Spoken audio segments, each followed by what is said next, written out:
into art ever since I was little. Floated around a lot, being a military brat, and moved to Washington, D.C.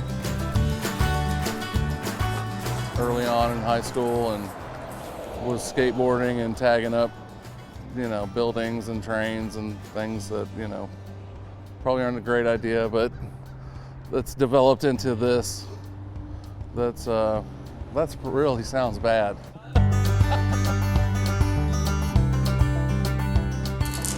I was always, drawing as a child, and, when I was an adolescent, I got into an art class, and, things changed for me at that point because I was introduced to more mediums, different techniques. And after we moved from DC, we moved to Kentucky.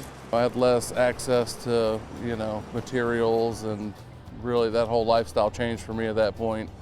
And I didn't get into art again until I started college and started taking painting classes again, and actually painting on canvas as well as, using spray paint on canvas. Today we're at Blue Teak in Lexington, Kentucky. They're based here. They've opened up 9 stores, and I've actually been fortunate enough to paint them all. I would describe it as, urban, playful, colorful, modern.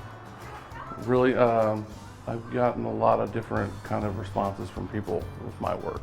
People see their own thing in it a lot of times, which I think is great when they bring out, the point of, hey, I see this in there. But I never would have thought, that was in the painting. I get a lot of positive feedback, which is great. Which unfortunately doesn't help you as an artist when everybody is telling you how much they love your stuff. And it's really the people that tell you sometimes the things that necessarily you don't hear that will help you grow as an artist. So I look forward to, people who will kind of give me an honest critique, because a lot of people will tell you, oh, I love it, but, few people will kind of give you an honest opinion. McKinney, who's the owner of Revelry, was gracious enough to show some of my work, and was, I don't know if she was gifted or they bought the piano, but somehow she wound up with the piano and thought, hey, Casey, you might want to paint this, it'd be great. And it was just right around the time that the Nulu Fest was happening this year, so I did it out in front of everybody during the festival, and it, got a lot of great compliments, and was the first instrument I've ever painted. Doing a lot of live painting events lately where I'll show up and either do, a themed painting for whatever client I'm working for. Tonight I'll be working for Lululemon and their kickoff party for their workout gear. And I've basically constructed a canvas, and I've made my fun shapes and designs all over, and their logo is going to be the centerpiece.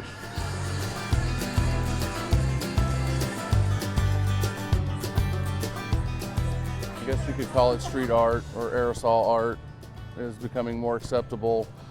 The artists are really getting a lot better as time goes on, where the product is becoming more specified for graffiti arts, and that as a medium is becoming more acceptable all over the world, probably catching on now in the States and a lot of the major cities.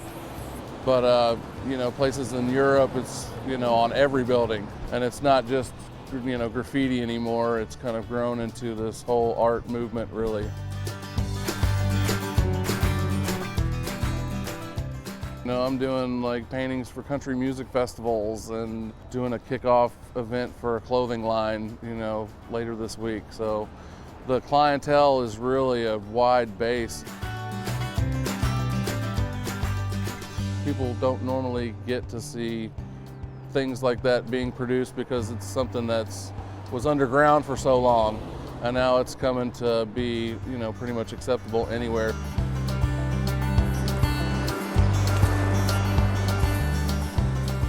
The client normally will dictate, the palette or the subject matter, But when I'm doing things for myself, I feel like the subject matter normally is reflected kind of on things that are going on in my life at the time.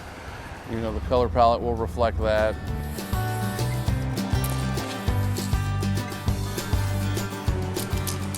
Recently, a high school friend I haven't spoken to in a long time, just Facebook kind of interactions, and she actually sent me a message, and it was a drawing that her son had made from a painting that she had showed him that I made.